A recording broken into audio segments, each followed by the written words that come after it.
Hi friends, നല്ല മധുരമുള്ള വരിക്കച്ചക്ക കിട്ടിയിട്ടുണ്ട് കേട്ടോ. നല്ല പഴുത്ത് പാകമായിട്ടുള്ളത്. അപ്പൊ ഇത് വെച്ചിട്ട് ഇന്ന് നല്ലൊരു കുമ്പളപ്പം എങ്ങനെയാണ് ഉണ്ടാക്കുന്നത് നോക്കാം. അപ്പോൾ നമ്മളിവിടെ ഒരു 10-20 ചക്കയുടെ ചുള എടുത്തിട്ടുണ്ട് കേട്ടോ. ഇതിന്റെ കുരുവൊക്കെ മാറ്റി മിക്സിയിലിട്ടൊന്ന് അടിച്ചെടുക്കണം. അല്ലെങ്കിൽ പിന്നെ നമുക്ക് ഒരു പാനിലിട്ടൊന്ന് വാട്ടിയെടുത്താലും മതി. എങ്ങനെ വേണമെങ്കിലും ചെയ്യാം. ഞാനിപ്പോൾ എളുപ്പത്തിന് വേണ്ടി മിക്സിയുടെ ജാറിലോട്ട് ഇട്ടാണ്ട് ഒന്ന് അരച്ചെടുക്കുന്നുണ്ട്. ജസ്റ്റ് ഒന്ന് അരച്ചെടുക്കുക. കുരുവൊക്കെ കളഞ്ഞ് നമ്മളൊരു മിക്സിയുടെ ജാറിലോട്ട് മാറ്റിയിട്ടുണ്ടോ. ഇനി 2 ഏലക്ക ഇട്ട് കൊടുക്കുന്നുണ്ട് ചതച്ചു കൊടുക്കുന്നതിന് മുമ്പായിട്ട്.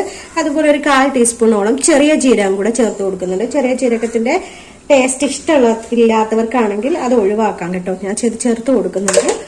ഒരു 1/4 ടീസ്പൂണോളം ചെറിയ ജീരകം കൂടെ ഇട്ട് കൊടുത്തിട്ട് നന്നായിട്ട് ഇതൊന്ന് അരച്ചെടുക്കണം. വെള്ളമൊന്നും ഒട്ടും ചേർക്കാതെ വേണം അരച്ചെടുക്കാൻ. അരച്ചെടുത്ത കൂട്ട് നമുക്ക് ഈ ഒരു പാത്രത്തിലോട്ട് മാറ്റി കൊടുക്കാം. നല്ല പോലെ ഒന്ന് അരച്ചെടുത്തിട്ടുണ്ട് കേട്ടോ. ഇത് ചെറിയ ചെറിയ കഷ്ണങ്ങളായിട്ട് വേണമെന്നുള്ളവർക്ക് അതുപോലെ അരച്ചെടുത്താൽ മതി. ഞാനിവിടെ നല്ല പോലെ തന്നെ ഒന്ന് അരച്ചെടുത്തിട്ടുണ്ട്.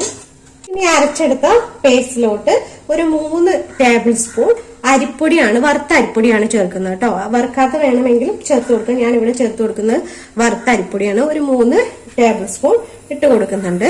അതിന്റെ കൂടെ തന്നെ ഒരു സോഫ്റ്റ്നെസ് ഉണ്ടാവും. അതിന്റെ കൂടെ തന്നെ ഒരു ക്രിസ്പിനെസ്സിനും കൂടെ വേണ്ടിയിട്ട് നമുക്ക് 1 ടേബിൾ സ്പൂൺ റവയും കൂടെ ചേർക്കുന്നുണ്ട് കേട്ടോ. 1 മുറി തേങ്ങ ചിരകിയതാണ് കേട്ടോ. അതും കൂടെ ഇട്ട് കൊടുക്കാം. തേങ്ങ ഞാൻ കുറച്ച് കൂടുതലായിട്ട് ചേർക്കുന്നുണ്ട്. അപ്പൊ നമ്മുടെ ആവശ്യത്തിനനുസരിച്ച് ചേർത്ത് കൊടുക്കാം. തേങ്ങ ഇടുന്നത് ഇഷ്ടമാണെങ്കിൽ അതിനനുസരിച്ച് ഇട്ട് കൊടുക്കാം, അല്ലെങ്കിൽ കുറച്ചിട്ട് കൊടുക്കാം. ഞാൻ ഏകദേശം 1 കപ്പോളം എടുത്തിട്ടുണ്ട്, അത് ഇട്ട് കൊടുക്കുന്നുണ്ട്. ഇനി ഇതിലോട്ട് ഒരു 2 തവി ശർക്കര ഉരുക്കി എടുത്തതാണ് കേട്ടോ. ശർക്കര പാനിയാണ്, അതും കൂടെ ചേർത്ത് കൊടുക്കാം. ഇത് അത്യാവശ്യം നല്ല മധുരമുള്ള ചക്കയാണ് കേട്ടോ. നല്ല മധുരമുള്ളതാണ്. അതുകൊണ്ട് 2 തവി മാത്രമേ ഒഴിച്ചു കൊടുക്കുന്നുള്ളൂ. നിങ്ങൾ എടുക്കുന്ന ചക്കയ്ക്ക് അനുസരിച്ച് അതിന്റെ മധുരം നോക്കിയിട്ടൊക്കെ ചേർത്ത് കൊടുക്കുക കേട്ടോ.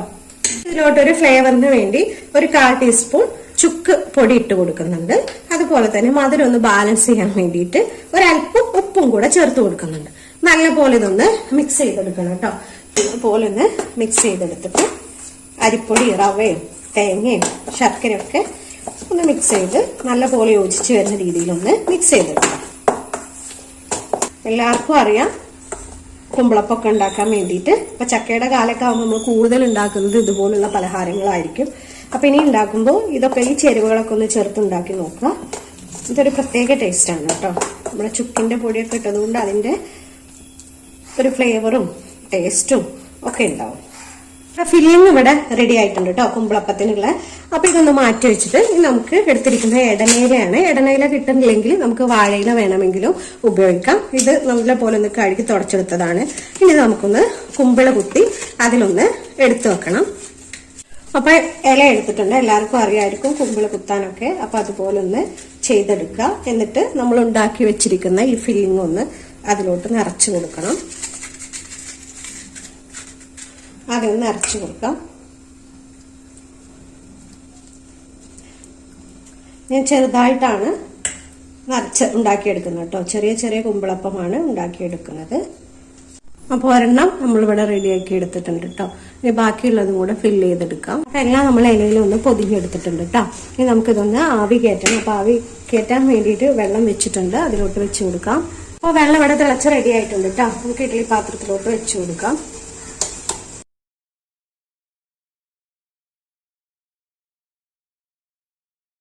ഇനി ഒരു 10 മിനിറ്റ് നല്ല പോലെ ആവി കയറ്റിയെടുക്കാം കേട്ടോ. കുമ്പിളപ്പം ഇവിടെ റെഡി ആയിട്ടുണ്ട് കേട്ടോ, ആവി കയറ്റിയെടുത്തത്. അപ്പൊ ഇനി ചക്കയൊക്കെ കിട്ടുമ്പോൾ ഇതുപോലെ ഒന്ന് ഉണ്ടാക്കി നോക്കുള്ളൂ. ഇപ്പൊ ഇലയുടെ മണോ ചക്കയുടെയും ഒക്കെ സോഫ്റ്റ് ആയിട്ടുള്ള കുമ്പിളപ്പാണ് കേട്ടോ. ഇനി ചക്ക കിട്ടുന്ന സമയത്ത് ഇതുപോലെ ഒന്ന് ഉണ്ടാക്കി നോക്കുള്ളൂ കേട്ടോ. നല്ല സോഫ്റ്റ് ആണ്, ക്രിസ്പിയാണ്. റവ ഇട്ടതുകൊണ്ട് ചെറിയൊരു ക്രിസ്പിനെസ്സും സോഫ്റ്റ്നെസ്സും ഒക്കെ ഉണ്ട്. അപ്പോൾ എല്ലാവരും ഒന്ന് ട്രൈ ചെയ്ത് നോക്കൊണ്ടു. വീഡിയോ ഇഷ്ടമായിട്ടുണ്ടെങ്കിൽ ലൈക്കും കമന്റും ഷെയറൊക്കെ ഒന്ന് ചെയ്യാൻ നോക്കണേ.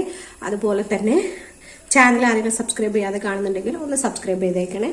അപ്പോൾ അടുത്ത വീഡിയോയിൽ കാണാം. Okay, thank you.